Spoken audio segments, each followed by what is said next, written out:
అండి welcome to our channel. ఈరోజు మన ఛానల్లో పాలకూర పప్పుని ఎలా చేయాలో అయితే చూపిస్తాను, చూసేయండి.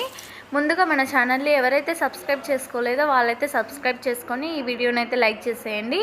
ఇప్పుడు టమాటాలు అనేవి చాలా పిరమయ్యాయి కదా, సో పాలకూర పప్పుకి టమాటా అనేది అవసరం లేదు.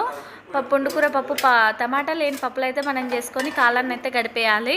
ఇప్పుడు కుక్కర్ తీసుకొని అందులో పప్పు వేసుకొని తుంచేసుకున్న పచ్చిమిరపకాయలు, ఉల్లిగడ్డలు, ఎల్లిపాయలు, పాలకూర, చింతపండు, పసుపు, జీలకర్ర, నూనె వేసి మంచి కుక్కర్ విజిల్ అయితే పెట్టేసుకొని ఉడికించుకోవాలి. ఉడికించుకున్న తర్వాత అందులో కొంచెం ఉప్పు, విజిల్ తీసేసి ఉప్పు వేసుకొని మెత్తగా రాముకోవాలి. రాముకున్న తర్వాత పాలకూర ఎప్పుడైనా ఇలా జోరుగానే ఉండాలి, గట్టిగా ఉండకూడదు ఉడికినప్పుడే, ఎందుకంటే ఇది మనము తినేలోపు గట్టిగా అయిపోతుంది. సో కొంచెం లూజ్గానే ఉండాలి పాలకూర పప్పు. ఇప్పుడు తరువాత కోసం మనం పోపు అయితే పెట్టుకొని పప్పులో అయితే వేసుకోవాలి. ఈ విధంగా చేస్తే పాలకూర పప్పు అయితే చాలా టేస్టీగా ఉంటుంది. ట్రై చేయండి.